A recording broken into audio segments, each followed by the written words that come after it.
amazing views of the ship's Technicolor re-entry through Earth's atmosphere. If all of that goes as planned, we'll finish the test with a landing flip, a landing burn, and a soft water splashdown in the Indian Ocean. And in just a few moments, thanks to Starlink, we'll be going live to the Indian Ocean and chatting once again with the ship recovery team stationed out there. Yeah, I'm super excited about that. That's going to be totally awesome. But sit tight because first we're going to go to Dan for a quick status check. Yep. Hey, everybody. Good news. Still looking good. Range is green currently. We're expecting another update on that in just about 4 minutes. That should be our final determination. Weather continues to look amazing. Vehicle and pad both looking healthy. We are a little over 80% on fuel, 95 on LOX in the ship, and then a little more than 2/3 it's looking like on booster. So we are on track today, looking good for a launch right now at 5:30 p.m. Central Time. All right, so we're going to do that right at the top of our window. Once again, though, we're going to be targeting to send Starship around the world for a splashdown in the Indian Ocean. We had a really quick check-in yesterday with the Starship recovery team out there on station. They're helping us to maintain the range and a whole lot more. So let's jump back out there once more today. We've got Suren Sunai joining us live from the boat deck out in the Indian Ocean, a couple hundred miles off the coast of Australia. Suren, how's it going, man? Welcome to the Flight 12 webcast. How's everything looking out there in the landing zone? Dan, it's a pleasure to be here. I'm not going to lie to you, it's a little rougher than it was yesterday. Nighttime, it's hard to see the horizon, but we're looking at about 10-foot seas, and we're loving it, but it's rough. All right, what's your guys' primary job out there? I mean, you're out kind of in the middle of nowhere. What are you guys doing? So, like as you mentioned, like it's usually a 500 to 600 nautical mile sail from shore. And our primary goal is as a range clearing group. So like we come out here and make sure there's no one else in the area so the rocket can launch. But that kind of allows us to do our second goal, which is to conduct imagery of the rocket as it re-enters and as it splashes down. We get a lot of other data, but like the primary one is for sure imagery with an ensemble of maritime and aerial based assets. And talk to us a little bit, because it's evolved over time, kind of humble beginnings of getting those views, to talk us through where we've gotten to now today. Yeah, I think some people know, but like the Markset bots are quite identifiable. That's the buoys that we use. And they were originally used as sailboat racers. And we kind of put them in as a Hail Mary attempt on Flight 5 to get imagery of the rocket as it came down.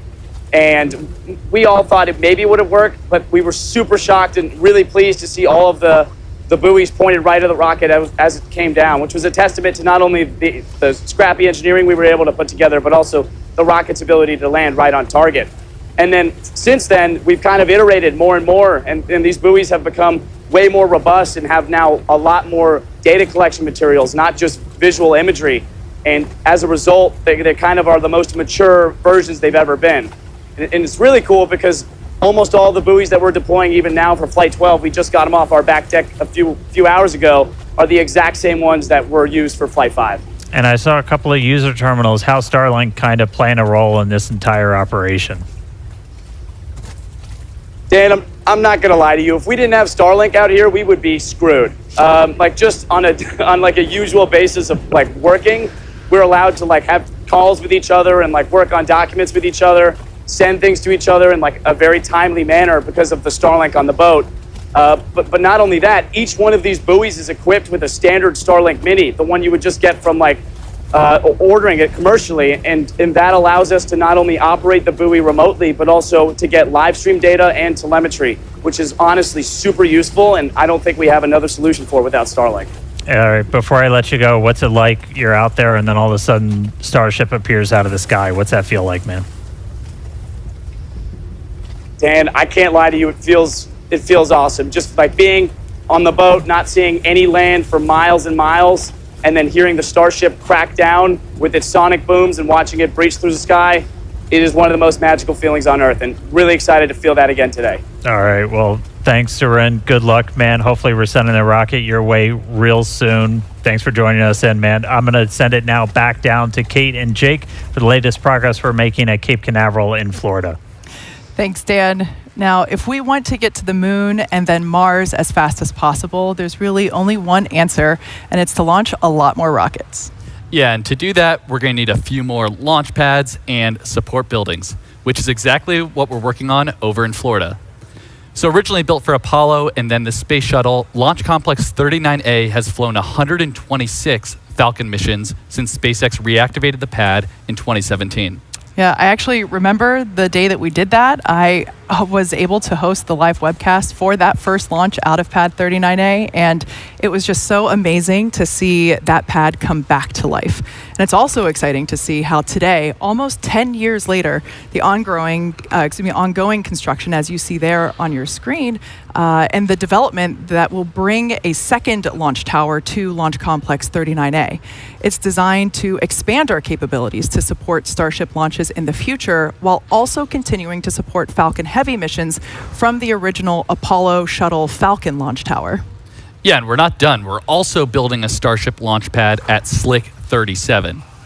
And to support the uptick in future launches, there's Gigabay, a giant assembly and maintenance facility designed to prep Starships ahead of Florida launches. And when complete, this huge structure aims to hold 24 work cells and over 800,000 square feet of workspace. It's going to be a big building. So much space. So yeah, SpaceX's future in Florida is quickly taking shape with our very first launches on the horizon. Exactly. A horizon that aims for regular trips to the moon. And speaking of moon, we've got another special guest for you today. Dan, I think the last time you and I were on a webcast with this person was Polaris Dawn, as he was performing the very first commercial spacewalk. That's right, Kate and Jared. I don't know if today will be quite as cool as doing a spacewalk, but we're going to try our best to make it as exciting. Thanks for joining us here today, man. You had a heck of an entrance on the way in. It's great to be here. Yep, certainly great to do a little bit of a flyby. I think they should accompany all the great rocket launches, and we certainly got a great rocket out there on the pad. But wonderful to be back, and no surprise, it's always changing here. It looks amazing. I was going to say, it's been a couple of years. What was your impression flying in? It just the lay of the land. Well, I think it was actually maybe 10 months ago. I was here slinging pizzas. I got a new job now, but it was. There's been so much that's changed even since then. The facilities look amazing. All the housing that's coming in here, and of course, you got 2 orbital launch pads out there and a rocket that's just looking fantastic, especially from the air. It's good. Yeah, you said you got a new job. It's been a slow start to your first 6 months. I mean, you only sent humans around the moon for the first time since the Apollo days. Bill and I kind of nerded out a little bit. That was the last thing I worked on when I was at NASA, so seeing them go was just insane. How's everybody feeling after the success of Artemis 2? Well, I'd say I have the best job in the world, and I certainly work with an unbelievable team. I mean, as you know, that mission was a long time in the making, so I got to show up at the right time to see everybody put all that effort to put it in action. But what a great mission. Those 4 astronauts, you couldn't have had better ambassadors for humankind to the stars. I mean, they really brought us all along for 10 days, and we're getting ready for what comes next. We're going to start stacking Artemis 3. We got a lot of the hardware in the VAB already. We're hoping to even get out to the pad before the end of the year, do another wet dress. So, all right. And we're looking forward to seeing this thing fly, because hopefully at some point in the not too distant future, we're gonna join up in Earth orbit. Yeah, what's coming up next, and ultimately, based on the moon, that's the big focus. What's kind of the why? Why are we doing this for everybody? Oh, well, I mean, and yes, we're certainly trying to get back to the moon, but what's coming up next? We're also building a moon base in parallel. And why are we doing that? Well, it's for a lot of the shirts I see around here, which is Occupy Mars. I mean, what a great opportunity.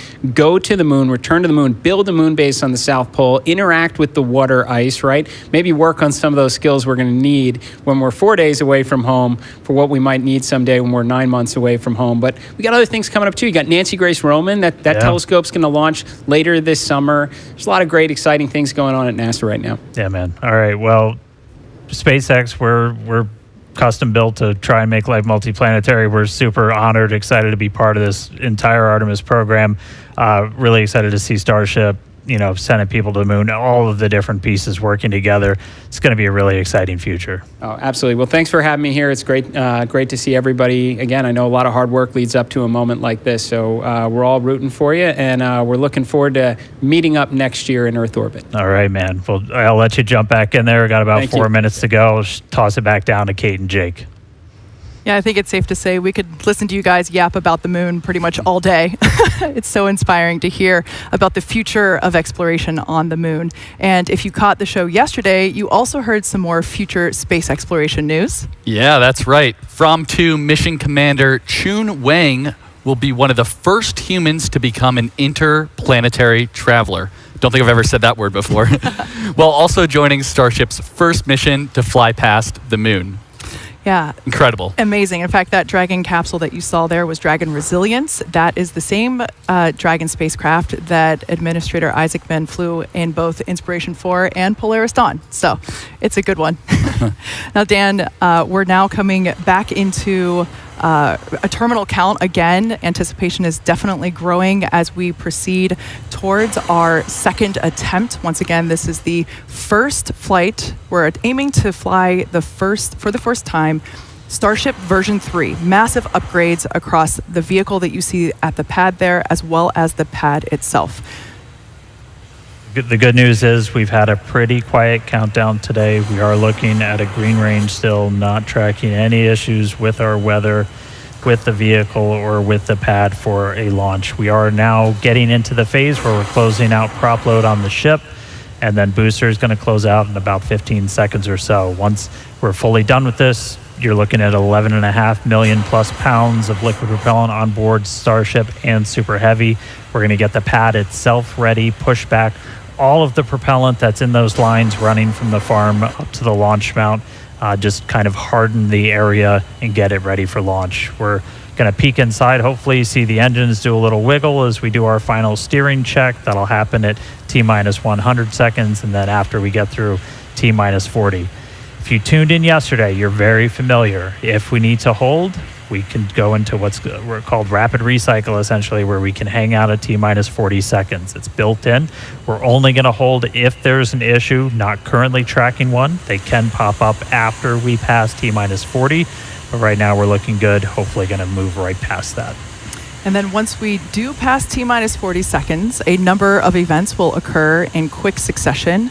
That is when the QD vent gate or quick disconnect vent gate will clear the gas commodity lines that connect the pad to the vehicles. Both the ship and the booster will configure their comm systems for flight and will rapidly run leak checks on gas and fluid tanks.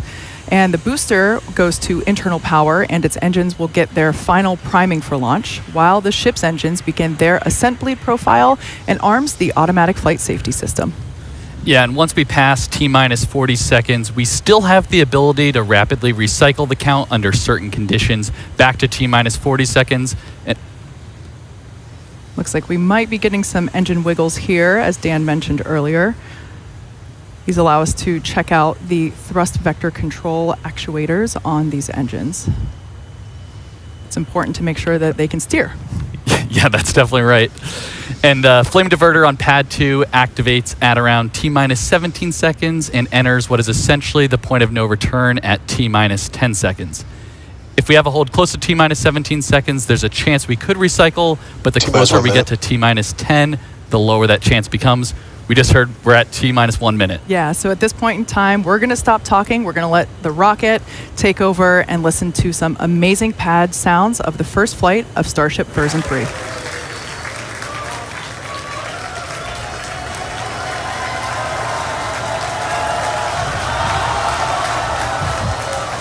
All right, we are holding. We were just waiting for the fuel pushbacks to complete into the prop farm.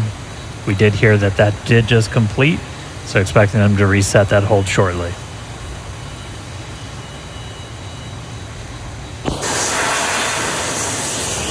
Clock, the hold is reset, clock is rolling. Flight directors go for launch.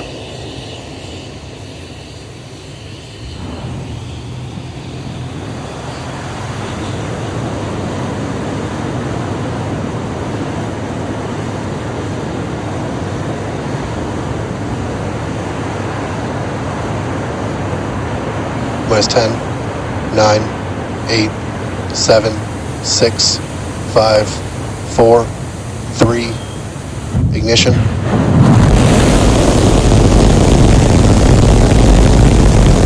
We have liftoff.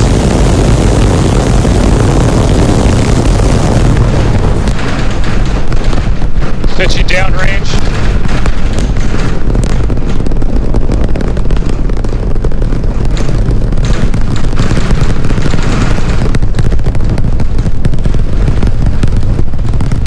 Booster Raptor, chamber pressure nominal.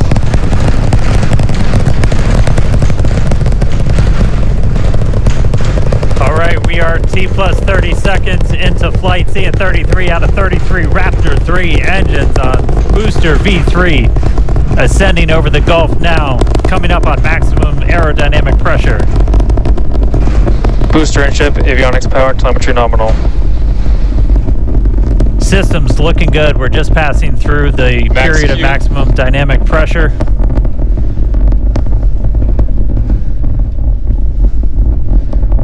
A little over a minute into flight now. Vibrations chilling out here at Star Factory as we continue to watch Starship Flight 12 arc out over the Gulf. The next major thing coming up is going to be hot staging. Booster prop systems nominal. Reminder, we do what's our version of MECO. Most engines cut off, so we're going to shut down all but 5 of the Raptor engines on the booster. And then after that happens, we're going to ignite the 6 engines on ship while it is still attached. We have clamps that hold the 2 together. Those are going to retract inside of that hot stage ring, kind of protect them. We had one of the engines go out, still flying on 32 of the Raptor engines. But again, once we get the hot staging, those 6 engines on the ship are going to ignite. We're going to do it in a little bit different of a sequence on version 3. Essentially, those 3 RVAC engines will ignite first. Almost immediately after, just one of those central engines is going to ignite. And that's going to give the booster a bit of a kick, sending it in a known direction, followed shortly after by the other 2. We're through MECO. Need separation.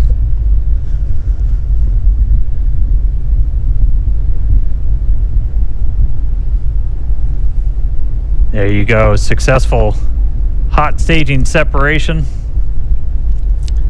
We are not seeing as many booster engines ignite as we expected for boost back, but we are seeing 6 good engines lit on ship. It looks like we just had an early boost back shutdown. Again, a reminder, the booster was planned to essentially head into the Gulf for a splashdown, but it has shut its engines down early on into boost back. And we just see one of the RVAC, so we're now running on 5 engines on ship.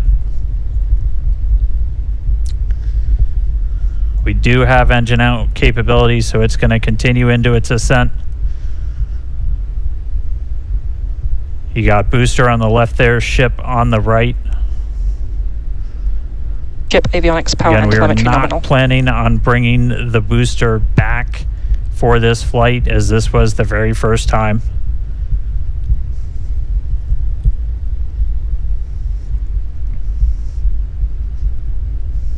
All right, so we're about 3 minutes, 50 seconds into today's flight.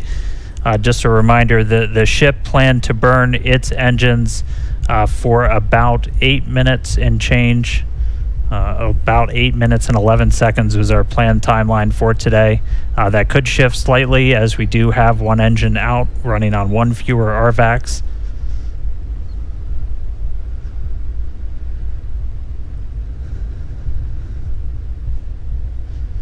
Again, continuing to watch. So booster did not complete its boost back burn. We did not see all of the engines ignite that we expected.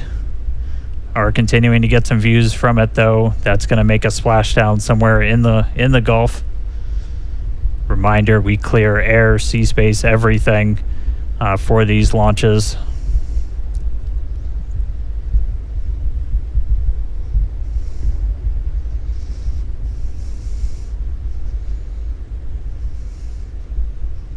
All right, so we are coming up on T plus 5 minutes.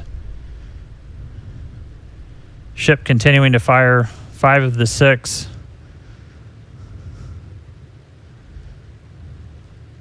Standing by for callouts, making sure ship's on its planned trajectory. Again, we are planning a suborbital trajectory for the ship today.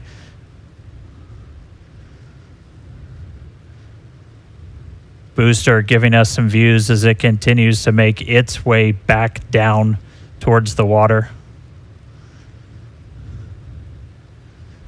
All right, so a little over 5.5 minutes in flight. Kate, Jake, you guys with me? It looks like booster's starting to come in hot.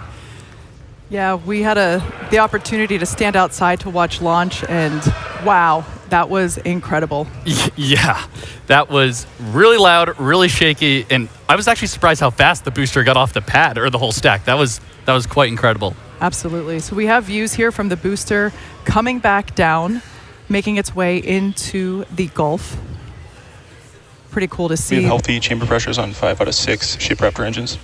Great news there Landing for startup. Starship.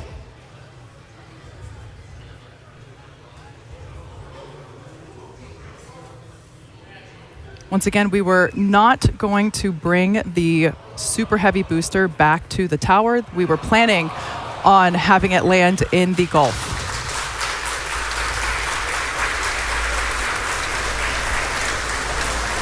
And it looks like the booster ended its mission there in the Gulf, but we've got a ship still flying. Great to see that. Still have 5 out of 6 engines there on S39. Yes, we also heard good chamber pressures as well on those engines that are lit. We do have engine out capability. We do see that we have one of the RVAC, one of the Raptor vacuum engines that is currently out, but that's okay. Ship is continuing on. Amazing views of planet Earth there in the background. Yeah, I love the S39 decal there. That just gives the ship a little bit of character. And again, all these great views brought to you by Starlink, of course.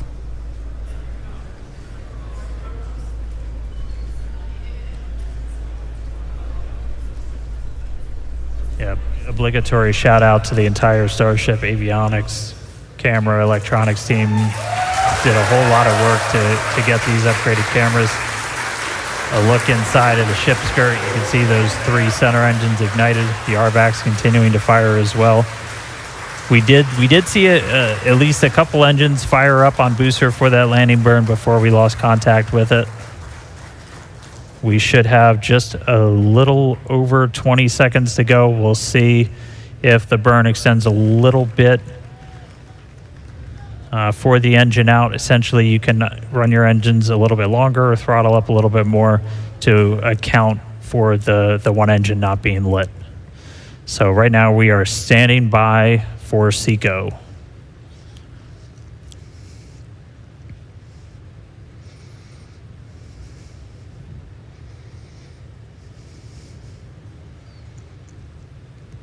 And again, we are continuing to go a little bit longer.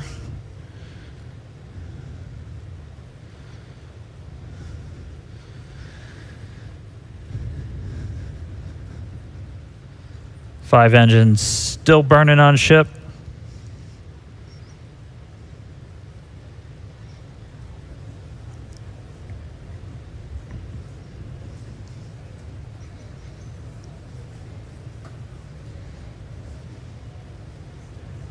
We are coming up on T plus 9 minutes.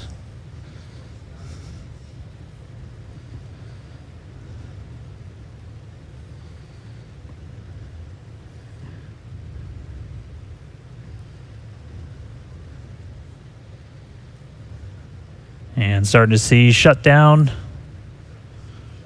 RVACs have shut down. Sea levels are shut down.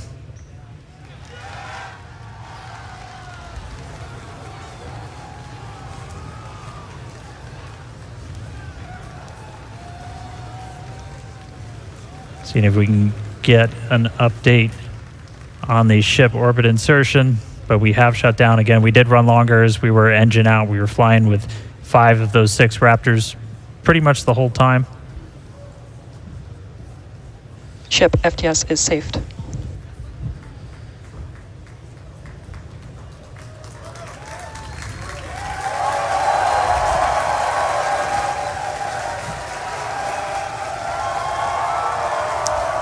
All right, well, we definitely got a ship in space right now.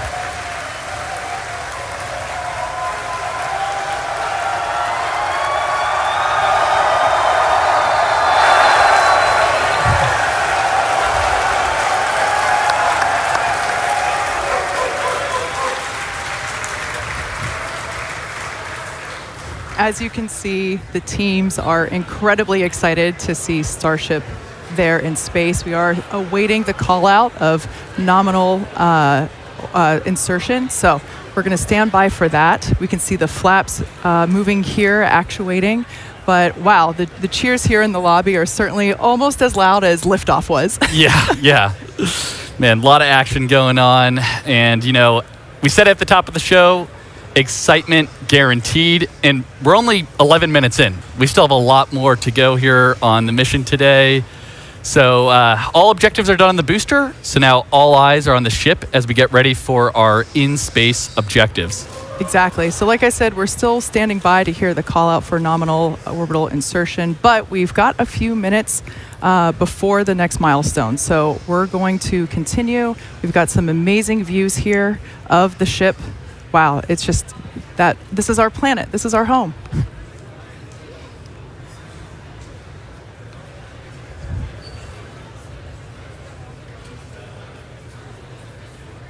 As a reminder, the objectives for ship today not only included the separation that we saw, but we're also planning to deploy 20 Starlink simulator satellites, as well as 2 Dodger Dog satellites. That's what our internal teams refer to as our newer satellites. We saw a preview of those earlier.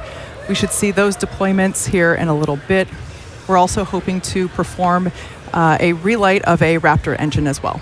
Yep, that's exactly right. And the relight will look a little bit different this time. We're hoping to get a little bit of a longer duration. Of course, we got to see once we get there. And that relight won't actually be changing our orbit necessarily, but we're doing it more so as a technology demonstration.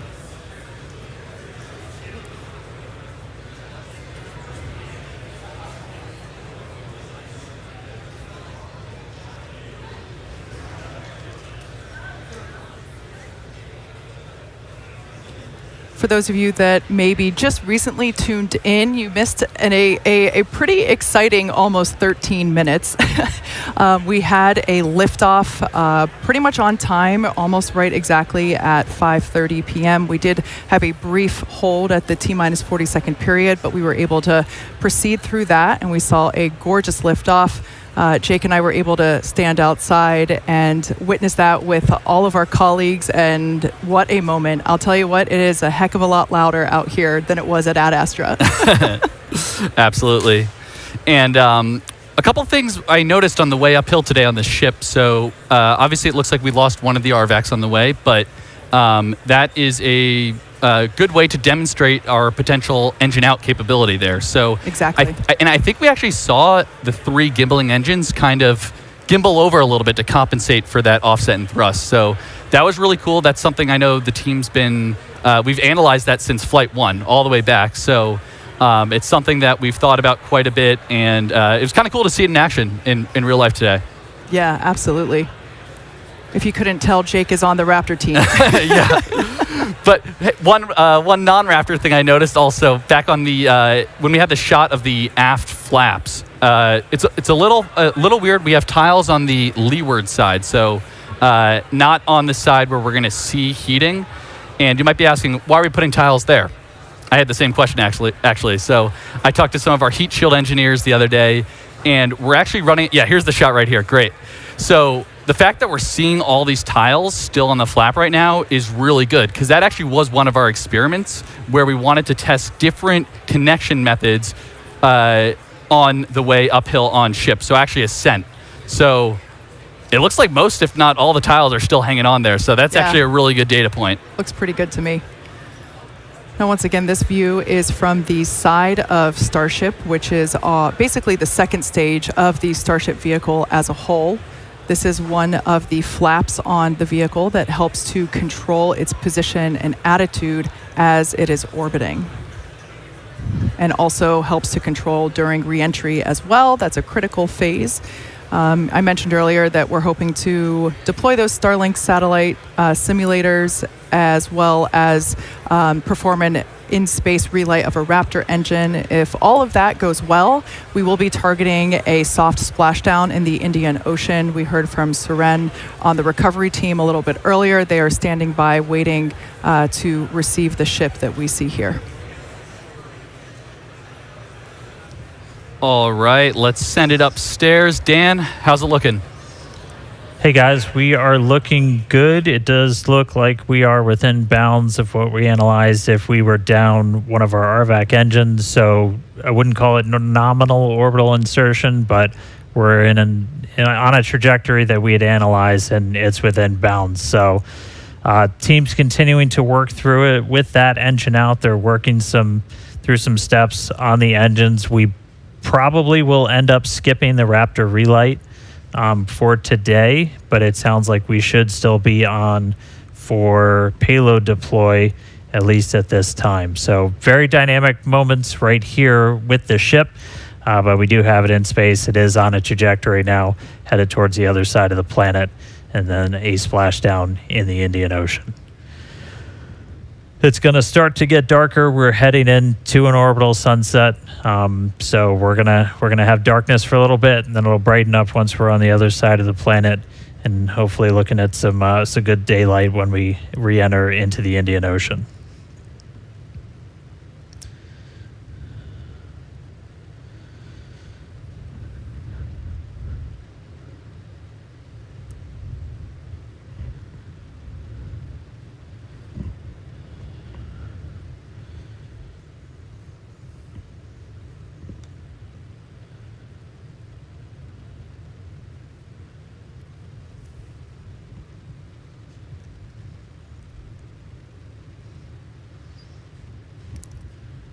All right, so we're a little over 17 minutes into flight. If you're just now catching up with us, we did see a liftoff right at the top of our window.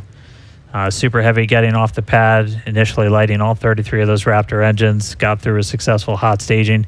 Initially lit 6 engines on ship, had 1 RVAC go out on the way uphill, but still able to make it into space. And right now we're trying to see if we are going to get into payload deploy still. We're coming up right on the part of the timeline when we were expecting it. You look inside a Starship there. Oh, I see a door opening.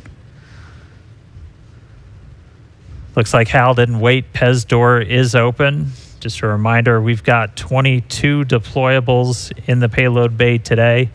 20 of those Starlink mass simulators, and then 2 are Dodger dogs, as we like to call them internally, sitting up their modified V2 Starlink satellites. Those are going to be testing a bunch of components that we're planning to fly on Starlink V3, and we've also got them outfitted with a number of cameras for another tech demo that we're trying out on this flight. We definitely are looking for a way that we can look at Starship's heat shield while it's still in space. You can kind of only see so much from the cameras and the flaps. You can't see everything kind of on the underbelly, and one of the only ways you can do that is if you got something else flying near it. So we're going to attempt to our final 2 satellites going out the door have a suite of cameras on them that are going to be looking back at the ship. We're going to be in nighttime, and so we've got, sounds like we're getting into payload deploy. We'll be in nighttime. They've got some powerful flashlights on them to try and illuminate the ship's heat shield while we fly away from it. So we see some Pez motion.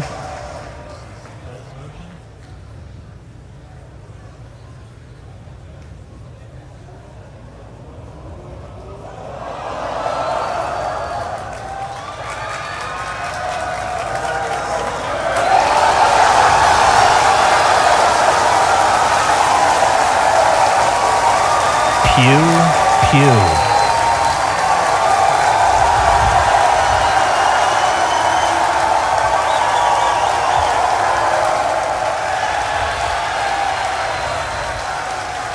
2 down, 20 to go.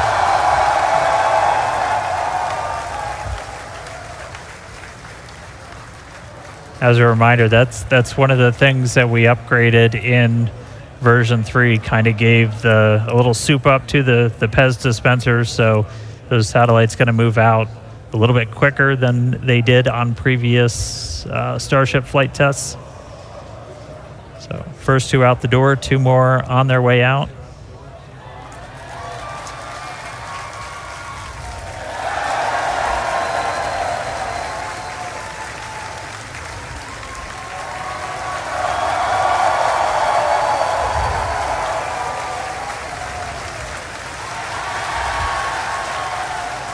All right, 4 down, 18 to go.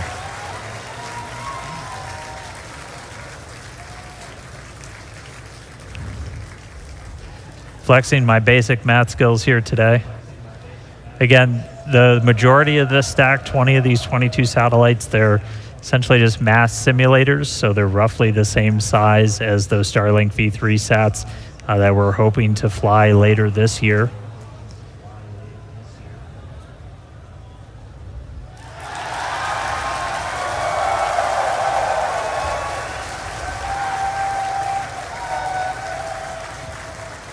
And from this top-down view, so you're looking down at the stack, those 2 satellites you see on the very top, that they'll look very different. They've got solar arrays. They've got a bunch of other deployables on them that we're going to be testing out that are going to be V3 tech, and they've got 3 engineering cameras and then 1 other camera that's hopefully going to be giving us some views of Starship in space. But we will see how that works. Again, this very much a tech demo. We're going to deploy those. The satellite's going to kind of try and turn everything on, look back at Starship, and the primary reason we're trying to do this is to get some views of the heat shield.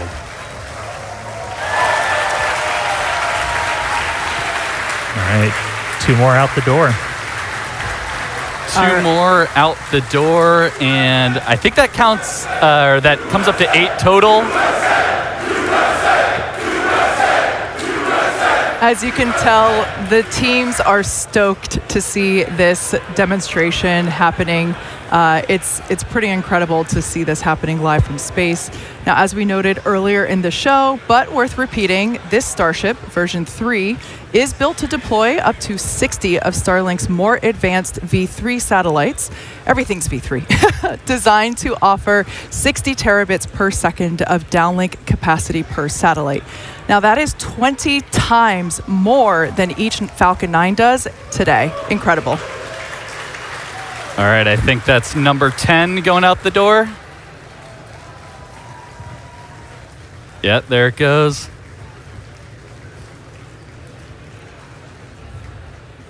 So yeah, the camera view you have on your left screen there is basically right at the bottom of the payload volume. So the kind of dome-shaped structure you see there that's actually the top of the fuel tank. Then the camera view that you have on the right is an external camera that we have positioned so that you can see basically the light through the open PEZ dispenser door that you see. That's that sliver of light. We can see the Starlinks here deploying as each one comes through.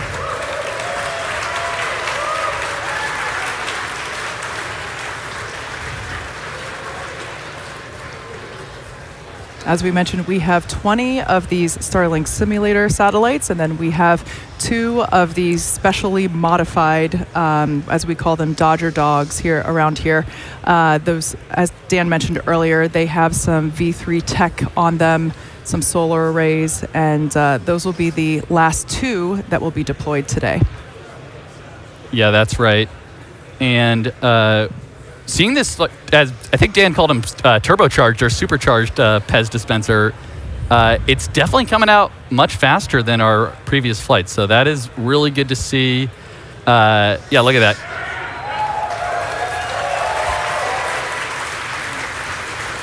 And especially once we, fill Starship up all the way with around 60 or so of these Starlinks, being able to deploy them fairly expediently is going to be important for designing the overall mission profile.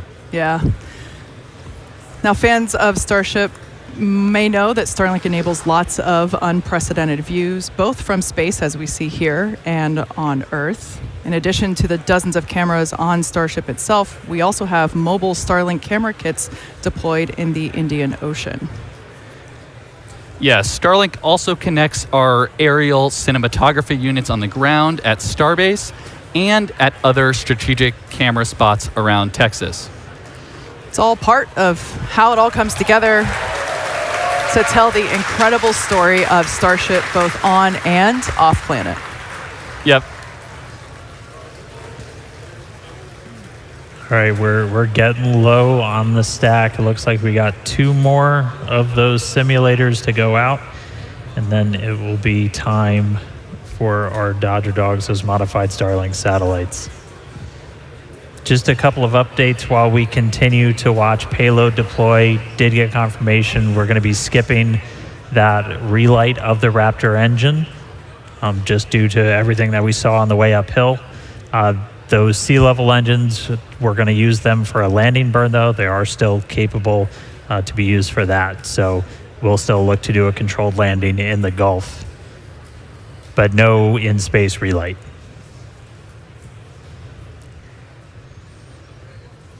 All right, I think that's 19 and 20 headed out the door.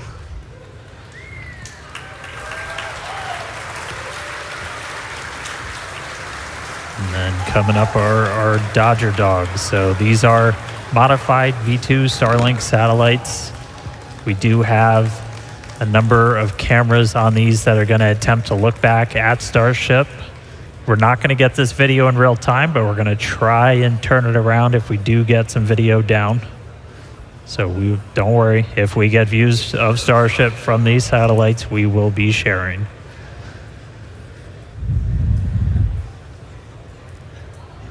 And these will be exciting because, again, they're really a tech demo, getting our chance to test out some of the technologies for version 3. All right, I think that's 18 and 20. My basic math skills are failing now. All right, here we go.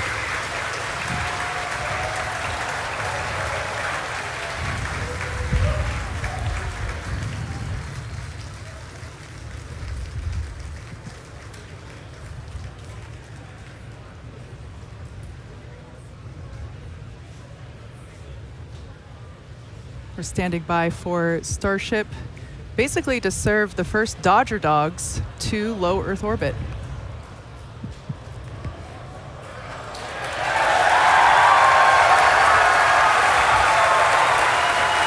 And one out the door.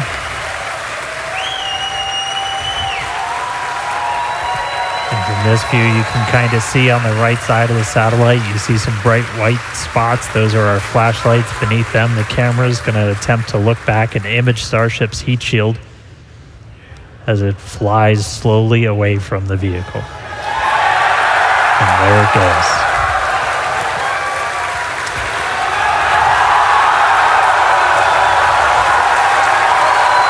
Let there be light. Yeah, it almost looks like the light is just shining right at us there.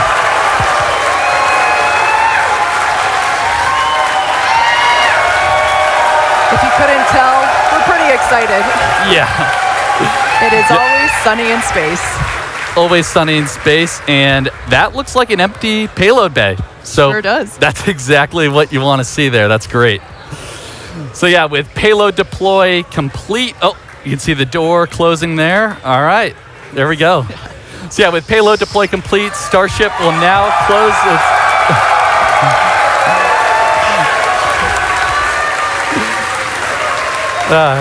Starship, we closed the payload door, and we're going to continue to coast around Earth all the way to the Indian Ocean. So still a lot of major events to come today. Sounds like we're not going to hit that Raptor relight, based on what Dan was saying, but after that, of course, we'll have the atmospheric reentry and splashdown. And with that, we're going to go on another quick coast. So sit tight, enjoy some amazing space views and the space jams, of course. And we'll be back in a few minutes for Raptor relight, or excuse me, not for the relight, but we'll be standing by for atmospheric reentry.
right, so surprise. Looks like our cameras did work. We've made contact with both of those satellites. We're going to roll that back again. Again, this is a view from one of those satellites as we deployed. It looks like this was from the last one out. Flashlight turning on, taking a look at Starship in space. The way this system is set up is the satellites are essentially recording it, then making contact with our Starlink constellation, and then transferring that video back down to us on the ground.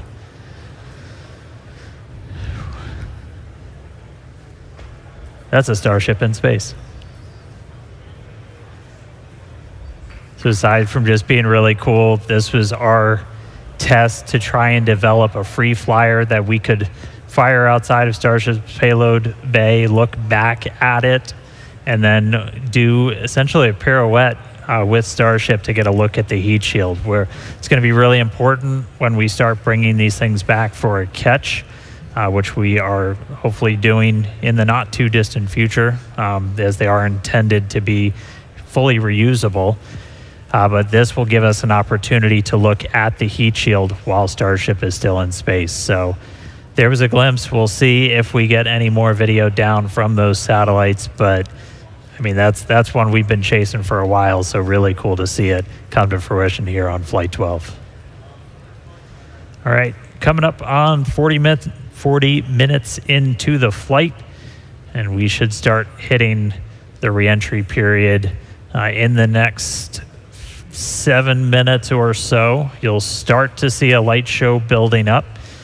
As we had talked about, we did skip that on-orbit relight of the Raptor engine. It was not needed for our trajectory or anything. We are on this suborbital trajectory to splash down in the Indian Ocean.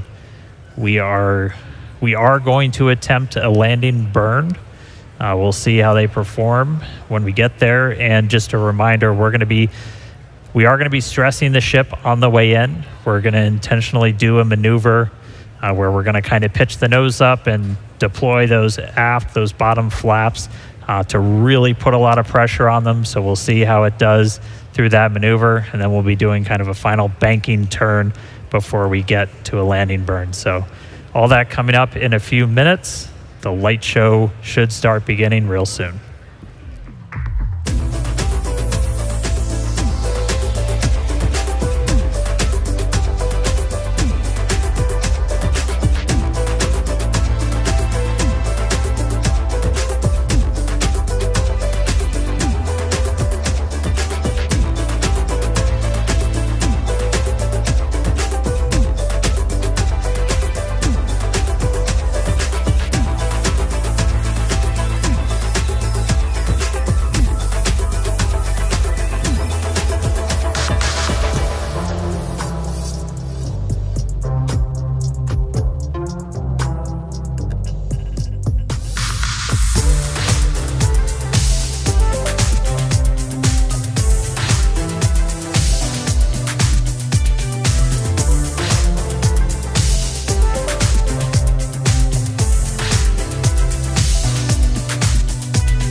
Welcome back to Starship Flight 12, the first test flight of Starship version 3.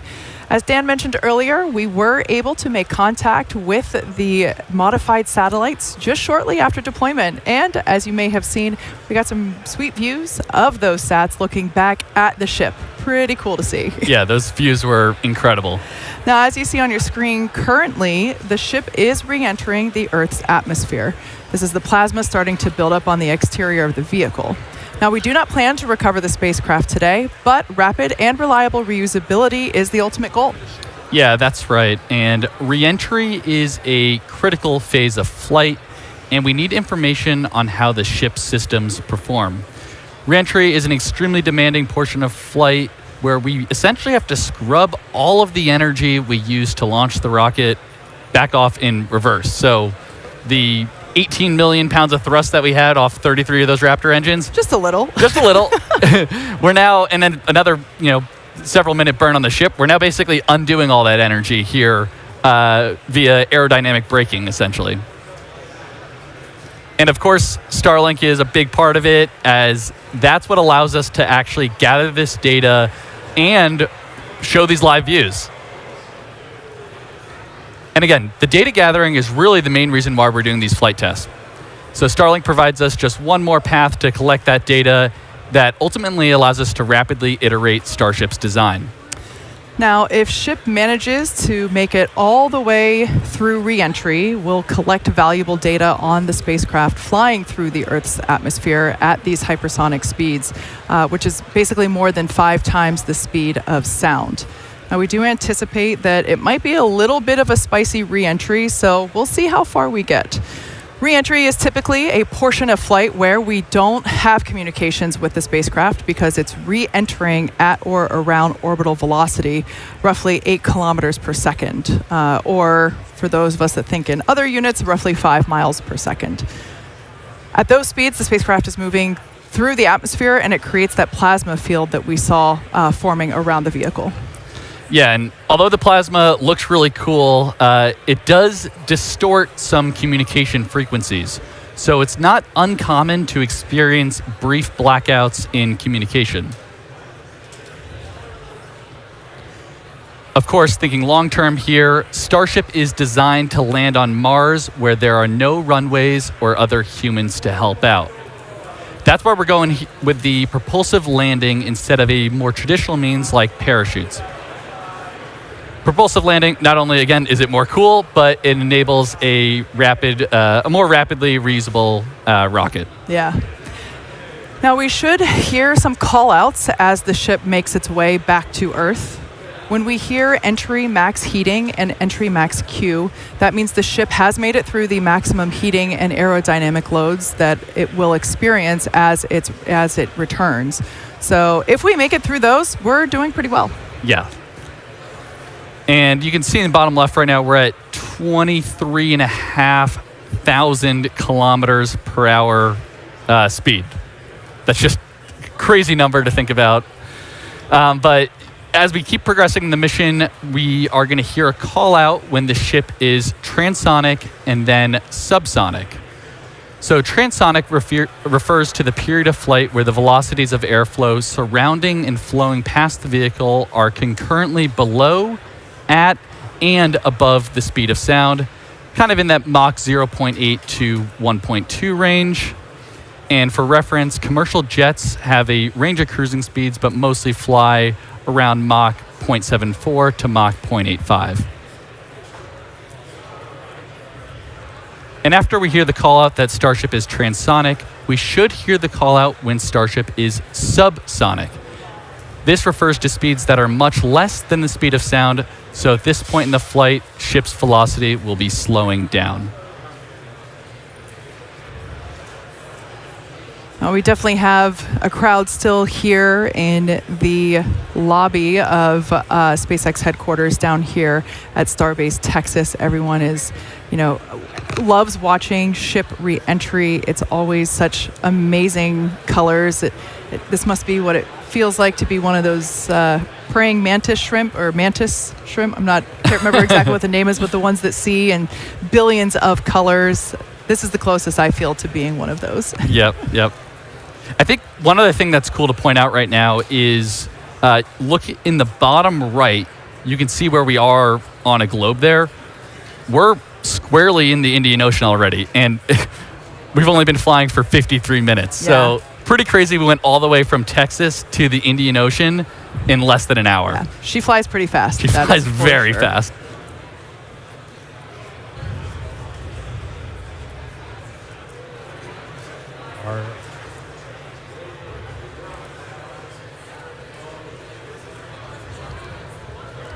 All right, so the light show continuing. We are through the period of peak heating, and we'll be looking at the peak pressure coming up in the next couple of minutes. The next 10 minutes are probably going to be the spiciest of entry today. As a reminder, we are going to be doing some stress work on this ship, where we're going to do a maneuver where we kind of kick the nose up to fully deploy those aft flaps to really get a good test of the structural strength of that part of the ship. We did that on one previous flight test on version 2. We're going to try and do that today. Since we did skip the in-space burn, we're carrying a little bit of extra propellant in our header tanks up in the nose. And so that's going to put a little bit of extra stress on those forward flaps as we come in. So we will see if they're able to hold through that reentry. So that will be another watch item. We did skip that in-space burn, but we are expecting at least 2 of those sea-level engines to try and ignite for a landing burn. We entered the entry period in a good attitude, so hopefully making our way to the targeted splashdown point. We've got that Starship recovery team standing by, and we should be about 10 minutes away from splashdown. So a lot of excitement over the next couple of minutes. Kate and Jake, let's see how Starship holds up on the way in. Yeah, and we just heard on the nets there that engine chill has started. So essentially what that means is we are prepping the landing engines by getting them down to temperature ahead of that landing burn later in the mission here.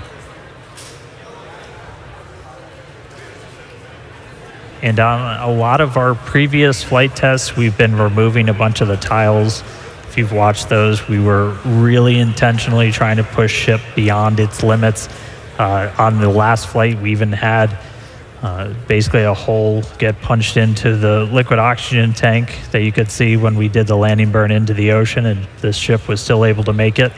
But right now, we're really going to be testing the structural strength of these flaps on the way in. Again, this is a flight test. We're trying to intentionally find where our limits are. And in this view, you're looking at a whole bunch of tiles. I think Jake talked about it earlier. We bonded some additional tiles to the leeward, or kind of the metal side of Starship, to see how those different bonding techniques would hold up.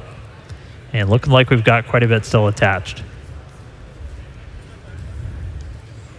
Yeah, and as we're going down through the atmosphere here, we are at about Mach 16.1. So still extremely fast, although we have, scrubbed off a substantial amount of our speed already. Altitude at a little less than 60 kilometers.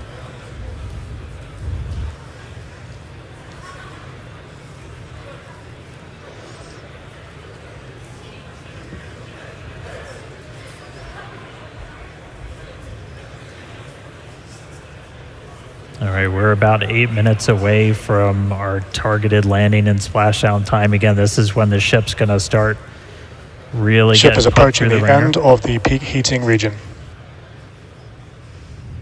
Just heard the call out, getting to the end of the peak heating. So the highest temperature the Starship's going to see during its reentry.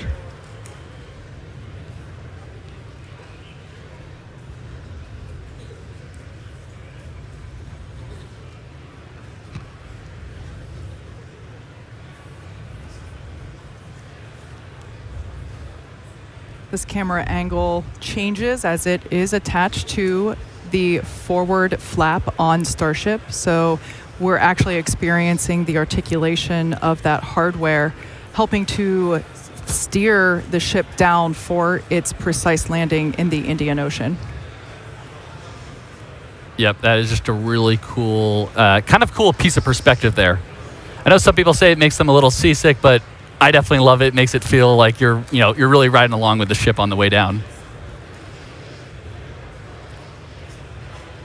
Yeah, and aside from just looking cool, all these camera views providing just really critical data on how the heat shield, how the flaps themselves are holding up. That's why we've got these in the flaps and then all scattered all around the ship so you can see how they hold up. There's some internal to the vehicle too and we're getting all of this video back via Starlink. Even as we're just enshrouded in plasma, we're able to kind of operate at a high enough frequency to punch through, and that is blue ocean and sunlight you're seeing just beyond the flaps. So we are coming down into daylight, hopefully splashing down in the next 6 minutes or so in the Indian Ocean.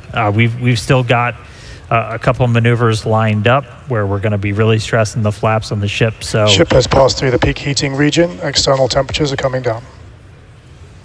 Wow, that is incredible news. As Dan mentioned, we were expecting this reentry to be super spicy, but excellent news that we're now past that period of peak heating and that now the external temperatures are starting to decrease.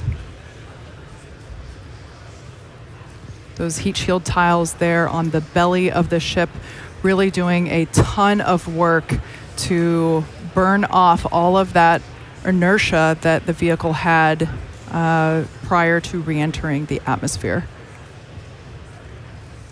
Yeah, and you can tell by the G meter down on the bottom right that we're starting to pick up a couple more Gs here, so we're definitely entering the thicker part of the atmosphere where we're scrubbing off all that energy, like Kate's saying.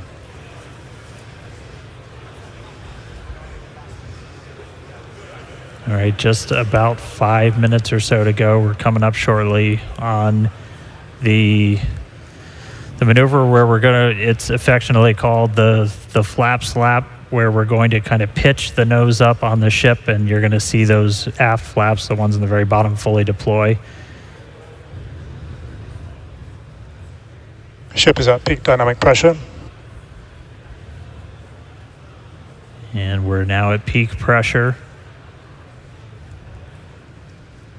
Ship flap load test has started.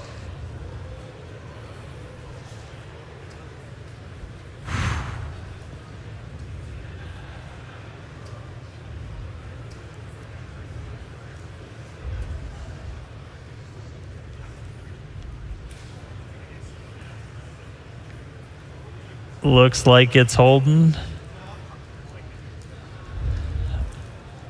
Again, the intent of that was to put just a lot of extra stress on those aft flaps. We are expecting the forward ones too to see a little bit of extra stress as we've got a little more propellant in our header tank, so the area right at the very nose of Ship Starship. flap load test is complete. And we're through that test. There we go. And we just did that test at Mach 7, just for reference there. So we are still going incredibly fast.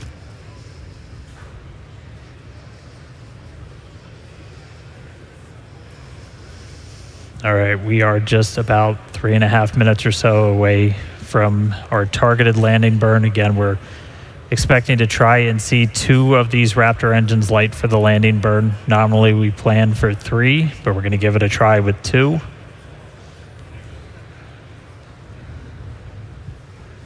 Hopefully we've got Ship Seren. is starting the RTLS banking maneuver. And that right there, so we're starting a banking maneuver, and essentially what that is when we come back to Starbase, or when we plan to come back to Starbase, the trajectory is designed so we'll essentially swing out over the Gulf and do a swoop maneuver to then come back to the towers for catch. And so we are doing that exact same maneuver as we head towards our targeted splashdown in the Indian Ocean.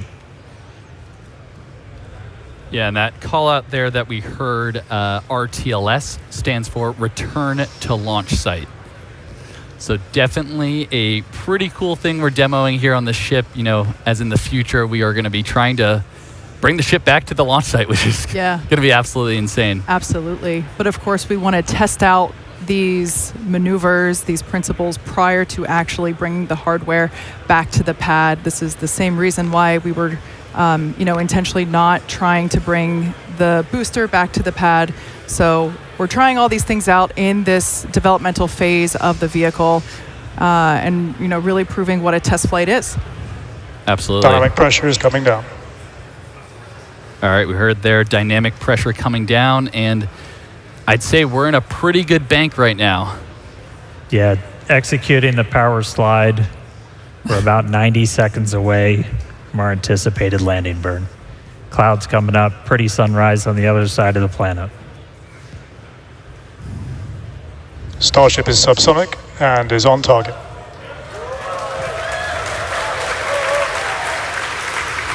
The crowd here reacting to that call out, letting us know that we are on target for this precise landing in the Indian Ocean. This will once again be a soft splashdown. We should get some pretty cool views from the recovery team who we chatted with earlier. They are standing by to receive this ship. Once again, this is the first flight of our completely redesigned Starship version 3.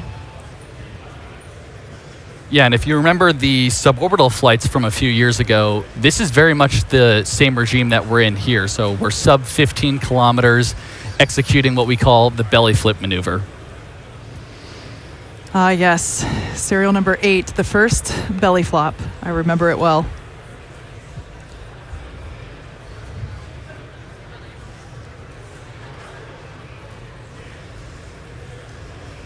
Just some really amazing views of the Earth as the ship is coming back home. Thanks, Starlink.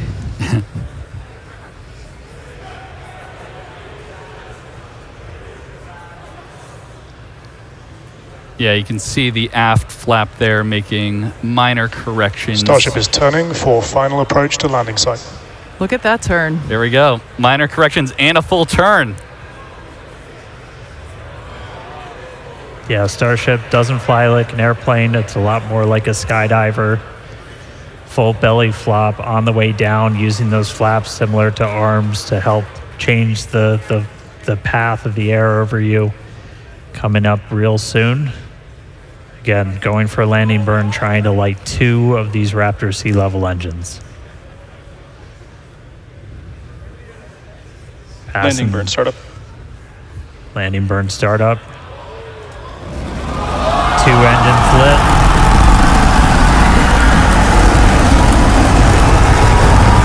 Successful flip.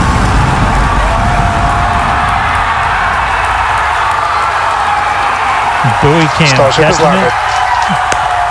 Good shutdown.